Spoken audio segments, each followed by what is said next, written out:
नमस्कार। India debate में आप सबका स्वागत है। मैं हूं आशुतोष पाठक।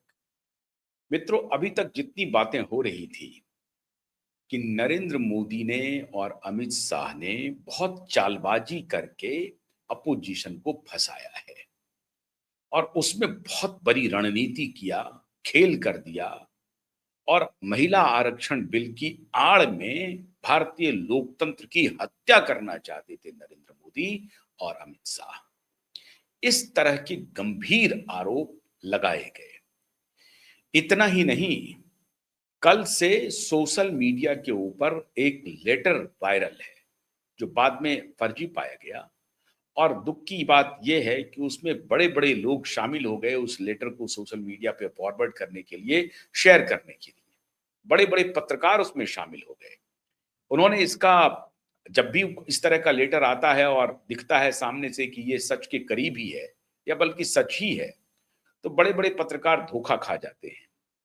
हमसे भी कई बार गलती हुई है जब फैक्ट चेक करने में गलती हो गई होगी, इक्का-दुक्का हुई होगी। हमेशा तो नहीं, लेकिन इक्का-दुक्का गलती हो गई होगी जो देखने से प्रतीत होता है कि ये सच है और आप उसे सोशल मीडिया पे शेयर कर देते हैं, बाद में पता चलता है कि वो झूठ है।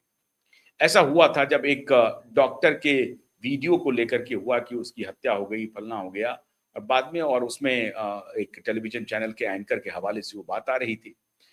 तो इस तरह से गलतियाँ होती हैं, मैं मानता हूँ।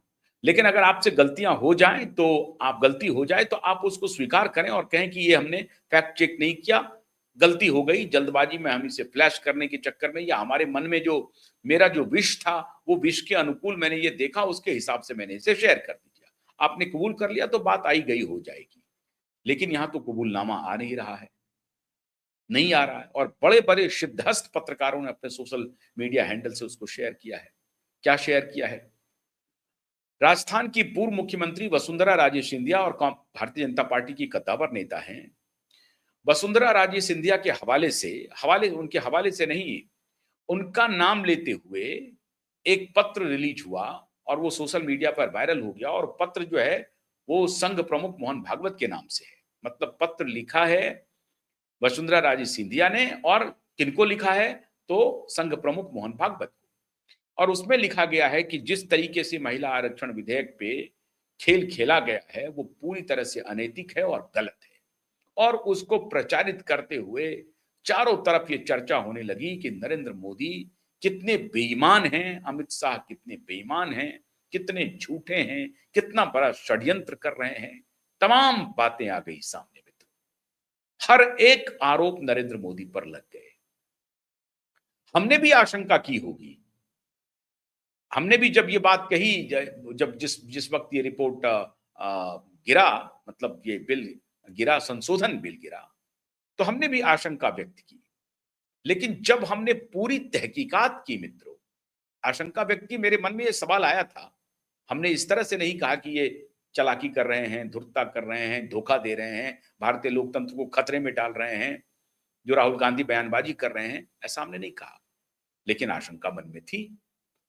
अब जब पूरी तरह से इसका आकलन हुआ, तो दावे के साथ ये कहा जा सकता है कि नरेंद्र मोदी की नीयत में 1% भी खोट नहीं थी। कैसे? आज वो बात आपके सामने साबित हो जाएगी। जब ये विधेयक, महिला आरक्षण विधेयक पास हुआ, बिल पास हुआ सितंबर 2023 में, हो गया पास, ध्वनिमत से पास हुआ, सर्वसम्मति से पास हुआ। उसके बाद राष्ट्रपति द्रौपदी मुर्मू ने अपना सिग्नेचर भी कर दिया। दोनों सदनों से पास हो गया, राष्ट्रपति द्रौपदी मुर्मू ने अपना सिग्नेचर भी कर दिया और सिग्नेचर होने के बाद 16 अप्रैल 2026 को यह संसूचित भी हो गया। मतलब अधिसूचित जिसको आप कहते हैं, इसकी अधिसूचना भी जारी हो गई कि महिला आरक्षण विधेयक कानून का शक्ल ले चुका है। लेकिन 2023 का जो मूल विधेयक था, जो मूल बिल था, उस बिल में कुछ प्रस्ताव थे। प्रस्ताव क्या थे? कि जब ये विधेयक पास हो जाएगा हो जाने के बाद मान लीजिए कानून बन जाएगा। कानून बनने के बाद भी ये इम्प्लीमेंटेशन तब तक नहीं किया जा सकेगा इस आरक्षण बिल का या इस आरक्षण कानून का, महिला आरक्षण कानून का, जब तक कि देश में जनगणना ना हो जाए और परिसीमन ना हो जाए। ठीक है साहब? अब जनगणना होना जरूरी है और परिसीमन होना दोनों जरूरी है। इस महिला विधेयक को पारित करने के पीछे ये दोनों क्लाउज थे, उस विधेयक में लिखे हुए थे। और अगर ये इस विधेयक में इसका प्रावधान है कि आरक्षण बिल तभी इंप्लीमेंट किया जाएगा, आरक्षण कानून, जब तक कि जनगणना पूरी ना हो जाए और परिसीमन ना हो जाए। परिसीमन कैसे होगा? परिसीमन जनगणना के आधार पर भी हो सकता है और परिसीमन के लिए एक मोटा मोटी पॉलिसी भी अख्तियार की जा सकती है। और वो पॉलिसी कैसी होनी चाहिए? अगर मान लीजिए कि जनसंख्या को आधार न बनाएं और एक पॉलिसी डिसीजन लें, वो पॉलिसी ऐसी हो जिसमें किसी के साथ भेदभाव नहीं हो, किसी कॉन्स्टिट्यूएंसी के साथ भेदभाव नहीं हो, किसी स्टेट के साथ भेदभाव नहीं हो। ये जो हमारा फेडरल स्ट्रक्चर है, यूनियन ऑफ स्टेट है, उसमें किसी के मन में ये शंका ना जाए कि हमारे साथ भेदभाव, फलाने राज्य को ज्यादा सीटें मिल गई, हमको कम सीटें मिल गई।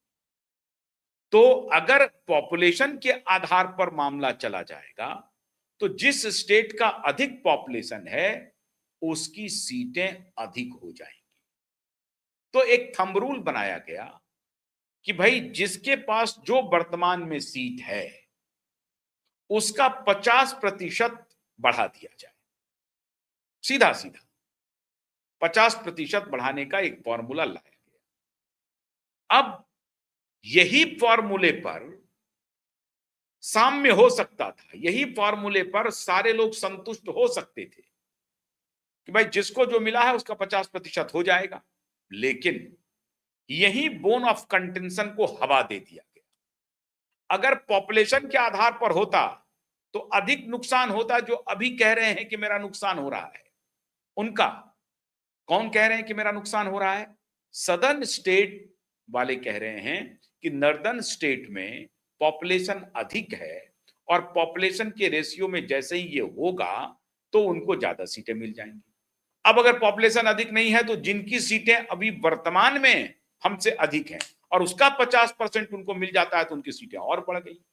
हमारी सीटें उतनी नहीं बढ़ी, हमारी सीटें तो पहले से ही कम है। हमारा 50% का इजाफा होगा तो हमको बहुत ज्यादा लाभ नहीं होगा, लेकिन जिनके पास पहले से ही सीटें अधिक हैं उनका अगर 50% इजाफा हो जाएगा तो उनको लाभ हो जाएगा। और उनका निशाना सीधे सीधे उत्तर प्रदेश और बिहार था। उत्तर प्रदेश में मान लीजिए कि 80 सीट है और अगर उसका 50% इंक्रीज हो जाता है तो 40, इसका मतलब 120 सीट हो गया। और बिहार में मान लीजिए 40 सीट है, 50% इंक्रीज हो गया तो 20 सीट हो गया तो 60 हो गया। अब ये 120 और 60 मिलकर के 180 सीट हो जाता है। अब ये इन लोगों के आंख में खटकने लगा कि ये तो गड़बड़ बात है। नॉर्थ में जिसका पॉपुलेशन अधिक है, हमने पॉपुलेशन नियंत्रण के लिए काम किया, उन्होंने काम नहीं किया। अब ये कोई बात हुई साहब? हमने पॉपुलेशन नियंत्रण के लिए काम किया, आपने नहीं किया। ठीक है, आपका थोड़ा घटा है, इनका थोड़ा बढ़ा है, ये बात सही है। लेकिन मोस्ट पॉपुलस स्टेट, एक पूरे यूरोप के बराबर उत्तर प्रदेश की आबादी है 24 करोड़। यूरोप से भी अधिक आबादी है उत्तर प्रदेश की। तो अगर यूरोप से अधिक आबादी है तो साहब इनका तो सीट बढ़ना ही चाहिए ना।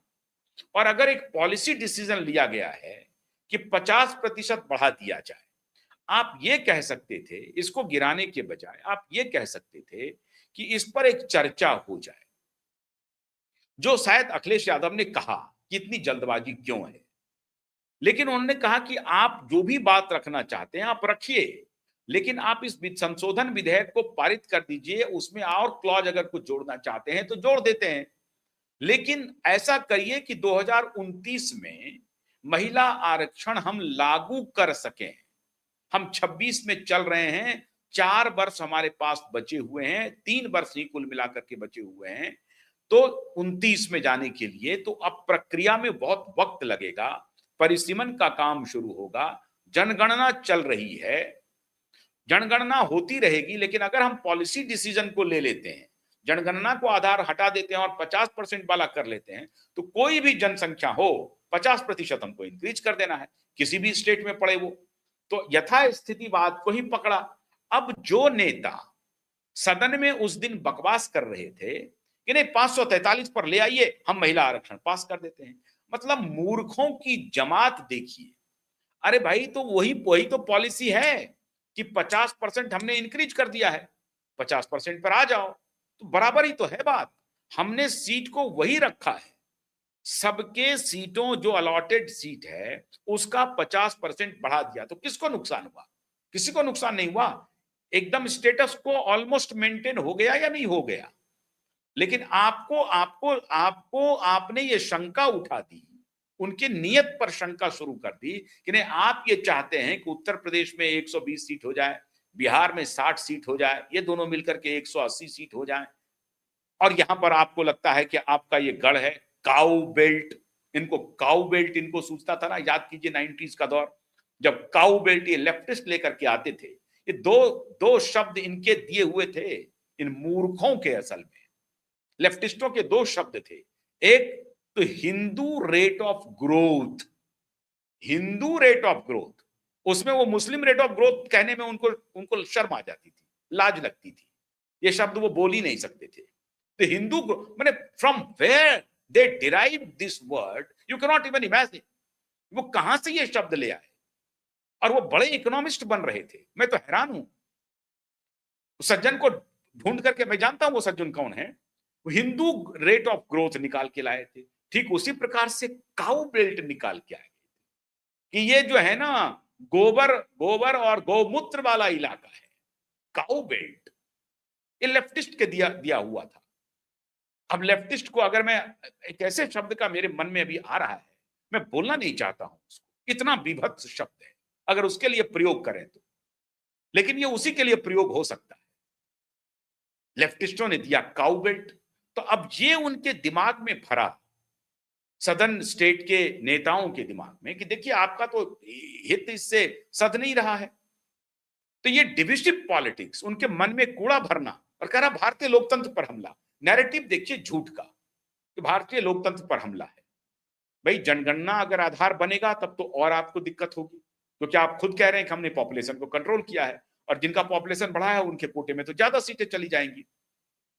तो ये डिवीजन नहीं हो साउथ और नॉर्थ में, ईस्ट और वेस्ट में, इसीलिए एक पैरिटी का डिसीजन लाया गया कि जो सीटें जिस स्टेट के पास अभी वर्तमान में हैं उसमें 50% का इजाफा कर देते हैं तो इक्वल डिस्ट्रीब्यूशन हो जाएगा, और एक प्रकार से स्टेटस को का एक्सटेंशन हो जाएगा, ये स्टेटस को ही रह जाएगा। लेकिन ये उनको कबूल नहीं था, तो उन्होंने फैलाना शुरू कर दिया कि ये देखिए महिला आरक्षण बिल को पास करवाना। अगर महिला आरक्षण बिल को पास नहीं करवाना होता, पास करवा करके अधिसूचित करके आया है आपके पास, 16 अप्रैल को अधिसूचना जारी हो चुकी है उसकी, तो नियत में खोट कैसे था? कैसे था नियत में खोट? और ये कंसेंसस की बात हो रही है कि परिसीमन होना ही है। परिसीमन किसी के पिताजी के घर से तो नहीं हो रहा है, परिसीमन जो है संसद करने जा रही है उस पर फैसला, संसद में ये कानून बनने जा रहा है, परिसीमन आयोग उसके लिए बैठा हुआ है, उसमें रिटायर्ड चीफ जस्टिस होते हैं उसके लिए। अब आप सोचिए कि अगर 850 सीटें बढ़नी है, जिसमें से कि 35 सीटें यूनियन टेरिटरी को जानी है, 35 सीटें, और 825 सीटें इधर जानी है, 820 सीटें, तो अब अगर इधर 815 सीटें इधर जानी है, 35 सीटें यूनियन टेरिटरी को जानी है और 815 सीटें स्टेट्स को जानी है। अब इस तरह से एक एक चीज आपके सामने रखा हुआ है, और जो विधेयक 2023 में पास हुआ था उसमें कैटेगरिकली मेंशन्ड है ये बात कि ये आरक्षण कानून तभी लागू होगा जबकि जनगणना हो जाएगी और परिसीमन दोनों की प्रक्रिया पूरी हो जाएगी। इसका मतलब है कि उसी वक्त ये तय हो गया था कि 543 के स्थिति पर होने में हो सकता है कि किसी को दुविधा हो और कहे कि भाई मेरी ही सीट चली जाएगी, तो हम सीट ही बढ़ा देते हैं, तो उससे फिर 33% ही रहेगा। फिर महिलाओं की भी तो इजाफा हो गया ना सीट। लेकिन अगर 850 हो गया तो मेल का भी स्ट्रेंथ बना रहा। जिनको जाने का डर लग रहा है वो डर थोड़ा सा खत्म हो गया। लेकिन कम में अगर 33% दे देंगे तो फिर उनके मन का जो भड़ास है वो आगे आता रहेगा। ये एक मूल कारण रहा है महिला विधेयक के पास नहीं होने का, आरक्षण बिल पास होने का। ऐसी परिस्थिति में जब उस विधेयक में मेंशन था तो आपने पढ़ा नहीं था, फिर आप कैसे आरोप लगा रहे हैं कि षड्यंत्र कर रहे थे मोदी? और जब परिसीमन और जनगणना के लिए ही ये संशोधन बिल था, ये महिला आरक्षण बिल नहीं गिरा है। महिला आरक्षण बिल तो पास हो चुका है, संशोधित हो चुका है, वो कानून बन चुका है, उसको तो आप रोक नहीं सकते हैं लागू होने से। लेकिन उसमें एक क्लॉज है और वो क्लॉज यही है कि ये लागू तभी होगा जब परिसीमन हो जाएगा और जनगणना हो जाएगी। तो परिसीमन और जनगणना के बगैर भी इसको लागू करने के लिए यह संशोधन था कि ये जो क्लॉज उसमें जोड़ा हुआ है, तो परिसीमन और जनगणना होता रहेगा, चलता रहेगा, लेकिन हम इसको लागू कर दें ताकि वुमेन रिजर्वेशन जो है 2029 में लागू हो जाए। ये इंटेंट थी सरकार की। ये संशोधन इसलिए लाए थे कि उसमें जो क्लॉज हमने लगा दिया है कि परिसीमन हो जाएगा तभी होगा, उस वक्त आपने विरोध किया कि आप परिसीमन आपने ला तो दिया लेकिन आपकी नियत में खोट है। आप बार बार कह रहे थे, आप चिल्ला रहे थे कि आप संशोधन, आपने कानून तो पास किया लेकिन आपको लागू करने का इरादा नहीं है। क्यों इरादा नहीं है? क्योंकि आपने क्लॉज में जोड़ दिया है परिसीमन और जनगणना होने के बाद होगी। घर की जनगणना होगी, व्यक्ति की जनगणना होगी, कितने घर हैं, कितने व्यक्ति हैं, कितने महिला हैं, कितने पुरुष हैं, कितने बच्चे हैं, कितने एडल्ट हैं, इसकी जनगणना होगी। फिर एक एक घर की जनगणना होगी और उसके बाद परिसीमन होगा और तब जाकर के महिला आरक्षण भी लागू होगा। आप ये आलोचना करते थे। अब इस आलोचना से बचने के लिए अगर मोदी ने संशोधन लाया कि ठीक है इस क्लाउज को हम हटा देते हैं और एज इट इज हम इसको आरक्षण को लागू करने की जा रहे हैं और हम कोशिश कर रहे हैं कि 2029 तक परिसीमन और जनगणना दोनों कार्य खत्म कर लें। गृह मंत्री अमित शाह ने सदन में वचन दिया, कहा कि हमारी जनगणना जारी है, हम जल्द ही जनगणना पूरी कर लेंगे और घरों की भी जनगणना जारी है। कितने आवास हैं, कितने घर हैं, ये भी हम पता कर लेंगे। इसका मतलब अगर जनगणना में आबादी निकली 140 करोड़ और घर की आबादी निकली 100 करोड़, तो इसका मतलब है कि 40 करोड़ आबादी बेघर है। आप समझ रहे हैं बात को? ये सारे नुआंसेस अभी होने हैं कि कितने बेघर हैं, कितने घर वाले हैं। अब घर वाले हैं तो कच्चे कितने हैं, पक्के कितने हैं, ग्रामीण क्षेत्र में कितने हैं, शहरी क्षेत्र में कितने हैं, सब डिवीजन में कितने हैं, जिले में कितने हैं, टायर 2, टायर 3, टायर 4 डिस्ट्रिक्ट और शहरों में कितने हैं, स्टेट कैपिटल में कितने हैं, नेशनल कैपिटल में कितने हैं। इस सबका वर्गीकरण हो जाएगा, इस सबका डिटेल आ जाएगा। केंद्रीय गृह मंत्री कह रहे थे कि घरों की जनगणना और सिंपल जनगणना, दोनों गणना, घरों की गणना और जनगणना दोनों जारी है और उसके बाद हम परिसीमन पर भी जाएंगे। और परिसीमन के लिए एक थंब रूल बना लिया है 50% का इजाफा, क्योंकि अगर हम जनसंख्या पर जाएंगे तो आपको लगेगा कि भेदभाव हो रहा है, क्योंकि जिनकी संख्या भारी है उनको ज्यादा सीटें मिल जाएंगी। ये आरक्षण वाले, ओबीसी वाले, मैं हैरान हूं वो किस प्रकार का वो भागीदारी चाहते हैं। पहली बार ऐसा सुनता हूं। एक तरफ तो माइनॉरिटी के लिए फाइट करेंगे, ये कह रहे हैं कि नहीं मेरी संख्या है, मैं सत्ता में भागीदार ज्यादा रहूंगा। कमाल है। माइनॉरिटी है उसको और उसे दबा दो, उसे गिरा दो। मतलब जिस जात की संख्या कम है उसे बाहर फेंक दो उठा करके, मेरी संख्या ज्यादा है तो मेरे पास में सत्ता रहेगी। ये दम्भ देखिए कि जिसकी जितनी संख्या भारी उसकी उतनी हिस्सेदारी। और भागीदारी में कौन? उसमें भी जातियों में जिसकी जिस जाति का कुनबा ज्यादा है उसको दे दीजिए भागीदारी। इस तरह का नैरेटिव चलाने वाले ये कहते हैं खुद को जस्टिफाइड, वो कहते हैं न्याय सम्मत। और यही नैरेटिव है जो कहते हैं कि जज कौन जाति का है, इस जाति का है या उस जाति का, उस जाति का है, ये चलाते रहते हैं। मतलब जो जिसकी संख्या कम है अगर वो जज है तो वो न्याय नहीं कर सकता है समाज के प्रति। अजीब तरह का नैरेटिव है। ये देश को तोड़ने वाले दलालों की एक फौज है जो जो सीआईए और आईएसआई और MI6 और मोसाद इसके साथ मिलकर के कारवार कर रहा है। खैर वो उस विषय पे कभी बाद में। लेकिन मोदी ने कहा, अमित शाह ने कहा कि साहब ये क्लॉज जो था उस क्लॉज को संशोधित कर देते हैं, परिसीमन और जनसंख्या होगा, लेकिन अभी इस बिल को पूरी तरह से हमने ये कर दिया है, कानून बन चुका है और वो 2029 में लागू हो जाए, इसकी प्रक्रिया को आगे बढ़ाते हैं। क्या खोट था मोदी की नीयत में? और आप ये बता नहीं पाएंगे कि मोदी लोकतंत्र पर हमला कर रहे थे। और अगर बता सकते हैं तो थ्रेडबेयर आइए और बताइए। हाँ, आप ज्यादा से ज्यादा ये कह सकते हैं कि इस पर हम लोग चर्चा कर सकते थे, इस पर एक थ्रेडबेयर डिस्कशन हो सकता था। आप कहते कि इसको थोड़ी चर्चा को आगे बढ़ा दीजिए, क्योंकि ये मामला एक पार्टी का नहीं है, पूरे देश का जुड़ा हुआ मामला है। आज जो पार्टी सत्ता में है कल नहीं रहेंगी, आज जो अपोजिशन में है कल सत्ता में आएंगी, कल हो सकता है वो ना रहे। तो लेकिन देश तो रहेगा ना, देश में राजनीतिक पार्टियां भी रहेंगी।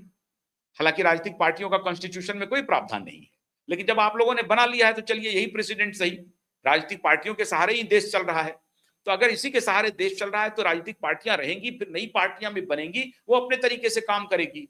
इसलिए देश के परिप्रेक्ष्य में सोच करके आपको ये कहना चाहिए कि इसमें हमको थोड़ी शंका है। आपने जो परिसीमन और जनगणना के ऊपर जो आप संशोधन करना चाहते हैं, इस पर 1-2 दिन बढ़ा दीजिए, हम लोग चर्चा कर लेते हैं और उसमें एक कंक्लूजन पे हम लोग पहुंच जाएंगे। उसमें अगर कोई आपत्ति थी तो वो पंचायत में चर्चा होनी चाहिए थी। आप चर्चा से भाग गए। आप अधिक से अधिक कहते कि सरकार डिक्टेटरशिप कर रही है, 3 दिन में कहती है कि नहीं हम करेंगे, आप जल्दी कर दीजिए। आपने वो भी नहीं किया। एक जगह थोड़ी आवाज सुनाई पड़ी थी अखिलेश यादव की तरफ से कि इतनी जल्दी क्या है, लेकिन जल्दी इसलिए है क्योंकि इधर आपकी नीयत में खोट है, आप नहीं सेहरा बांधने देना चाहते हैं। कोई भी सरकार रहेगी वो तो कहेगी कि हाँ मुझे श्रेय मिले, वो पॉलिटिक्स भी करेगी, वो चाहेगी कि जहां चुनाव हो रहा है उसमें इसका लाभ मुझे मिल जाए। आप भी रहते तो आप भी करते ऐसा, तो ये भी मोदी कर रहे हैं। इसमें कौन सी बदनीयत थी मोदी की? फिर भी मोदी ने कहा कि इसमें हम लोगों को पार्टी और पॉलिटिक्स से ऊपर उठ करके दलगत भावना से हमें देश के बारे में सोचना चाहिए और महिलाओं के बारे में सोचना चाहिए, विचार करना चाहिए। क्या बुरी बात कह दी? और अगर 2 मिनट के लिए सोच ही लेते हैं कि खोट थी, तब भी आप उनके खोट को एक्सपोज करके कहते कि फिर भी मैं ये कर रहा हूं महिलाओं के लिए। हो सकता है कि महिलाएं आपको समर्थन करती, लेकिन ये ताकत भी आपके अंदर नहीं है, वो चरित्र आपके पास नहीं है, वो नैतिक बल आपके पास नहीं है कि आप जाकर के महिलाओं के बीच में साबित कर सकें, कह सकें कि हाँ हम महिला बिल को लेकर के आए हैं, मोदी नहीं लेके आए हैं, हमने मजबूर कर दिया मोदी को महिला बिल पास करने के लिए, इसलिए हुआ है, मोदी की इसमें कोई भूमिका नहीं है। यही ताकत आप में नहीं है, ये कन्विंस भी नहीं कर पाएंगे आप। तो मोदी की नीयत पर खोद कर दो। ये बात साबित हो गई, मोदी की नीयत में कोई खोट नहीं थी, साफ हो गया। बहुत बहुत शुक्रिया, नमस्कार।